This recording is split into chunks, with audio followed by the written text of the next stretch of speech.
All right, so let's get started today with the Japanese Fair Trade Commission. Now, this is something that I was sent immediately, and a lot of people said you really need to look at this, but this was something that was actually sent to me by my friend in Japan, who sent me and also sent some messages from a Japanese lawyer that they were contacting like in relation to this and the applicability to VTuber agencies. And then a couple other folks emailed me this, and I actually found this as well, some other articles independently. So I want to kind of go through this and what it means, what it is, because I think this is a bigger thing than really a lot of people are giving it credit for. So we're going to turn to the Tokyo Reporter here, which reported this on December 29th. Let me pop myself in the corner here.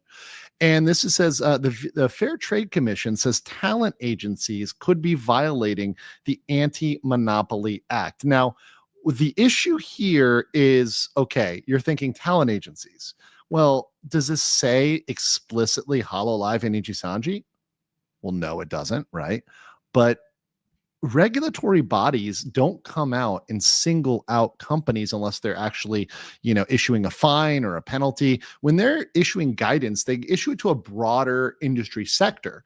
And regardless of whether or not you perceive them that way, under the rubric, and this is something, once again, I heard from a Japanese lawyer, under the rubric of the Japanese regulatory body, Nijisanji, Hololive, and all other Japan-based VTubing agencies are absolutely talent agencies. Let me say that one more time. As confirmed by a Japanese lawyer, these VTubing companies, because I'm not a Japanese lawyer, but I talk to lawyers. I love talking to lawyers. I love talking to other lawyers. As confirmed by a Japanese lawyer who happens to be in-house counsel, like I was in America, they're in-house counsel for a company in Japan. And they mentioned this is absolutely applicable to VTubing agencies, right? And even beyond that, right? Somebody mentioned this to the entertainment industry as a whole, right? So these regulations aren't just going to come for, ones for J-pop idols only. No, this is going to come in a broader sector, and this is a good thing. And listen to me, guys, and anybody who knows me for a long time, I'm not a big fan of government regulation. I really am not. I think the less we get, the better. But this is one area that has been such a wild west. It's been so crazy in terms of what's happened that even I, who it goes against a lot of my principles, says, yeah, a little bit of regulation is needed. Not a lot, a little bit of guidance here, because the way these companies are operating is extraordinarily unethical, particularly in relation to treating people as employees, as they're essentially slaves. I mean, they say jump, the company says jump, and they say how high, and they've got to do it, but they're not getting any of the benefits or other protections that would accrue to employees. It's absolutely a problem. Let's continue with this. So there was a survey conducted by the Fair Trade Commission on the relationship between entertainers and talent agencies, and revealed the industry could be rife with practices that violate the Anti-Monopoly Act. So the results of the survey were released on the 26th. In interviews with entertainers, some said they were hindered when it comes to transferring to other agencies or going independent.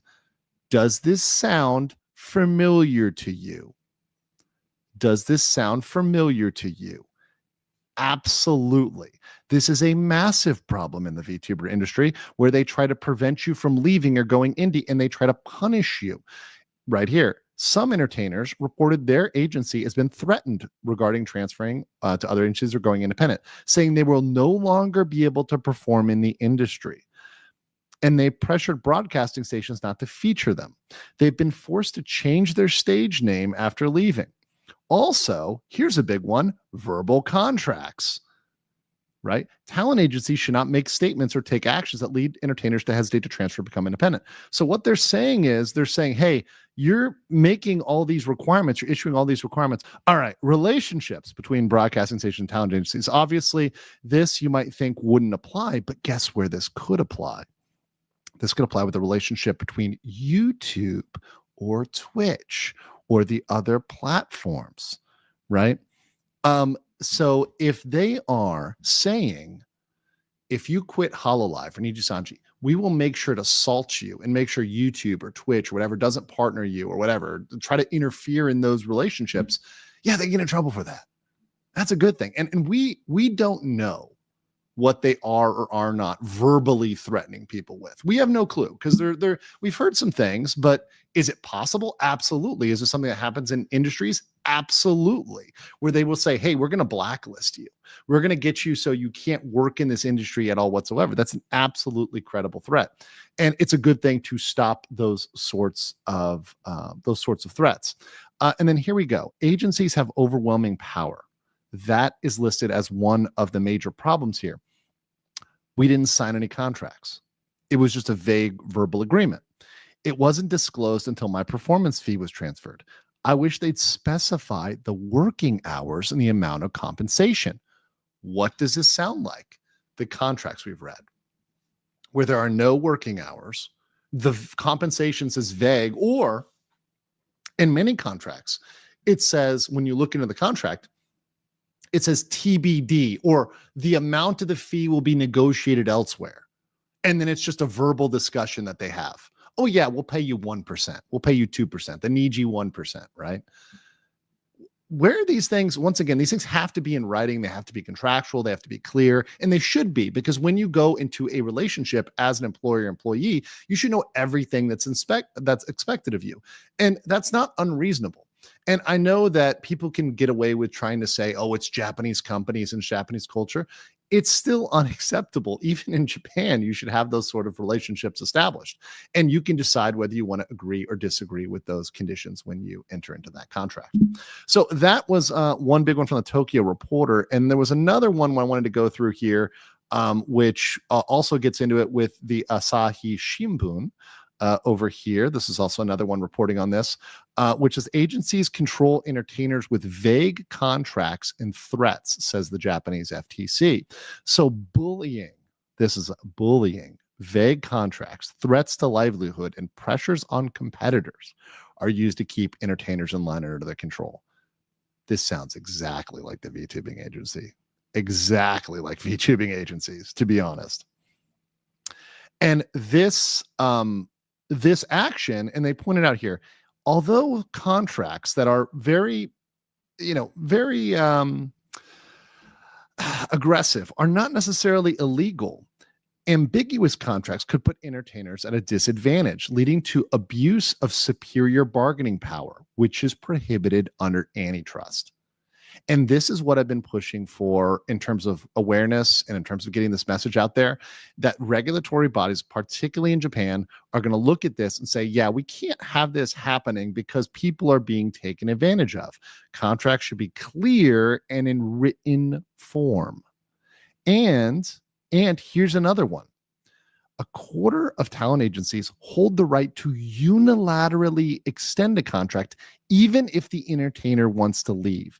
This is one we've seen in the most abusive of contracts, where essentially the corporations, the VTubing agencies, are free to terminate you at any time, but you can only leave at a very specific time, and really only if they give you permission, because you've got to do X, Y, Z before you leave. For example, you've got to join the graduation queue, and you've got to ask permission or they won't let you leave. These are things that really demonstrate a mismatch in bargaining power, where they've got this massive bargaining power and they are bludgeoning these people, right? These individuals, these human beings, right? Because yes, the VTubers, right? But there's a human being pilot there that's being taken advantage of.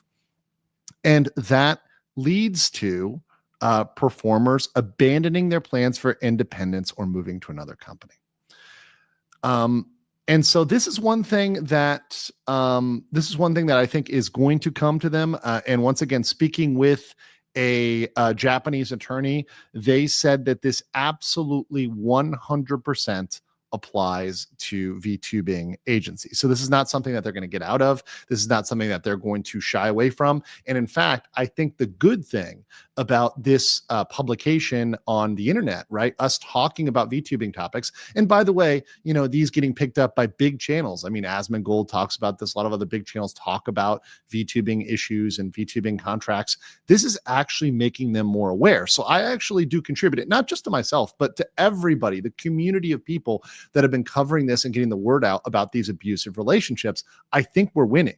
And I think we're actually getting the word out to change this culture as a whole. So it's not time to give up. It's time to continue to be loud about it. It's continue to speak out about it. And no matter what the Niji sisters do, and trust me, guys, I was laughing all day to the bank when they put out another Google Doc trying to cancel everybody, and report them to the principal, and the Niji sisters' impotent, limp, pathetic attempts to come at everybody that they perceive as a quote unquote drama tuber or as a commentary channel. Well, those commentary and quote unquote drama tubers tend to cover real issues that are significantly impacting the people behind them. So I don't give a good goddamn how much you simp for Niji or how much you are Riku's bitch, right?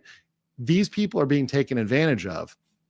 And to the extent that they deserve to have remedies to that. And if the remedy is just to leave the company and have the freedom to leave, that's at least okay. At bare minimum, people should feel free to leave their VTubing agency without fearing retribution, punishment, without fearing a $500,000 fee that they've got to pay for everything they've been given by the corporation or whatever else. That's something that they should not have to fear.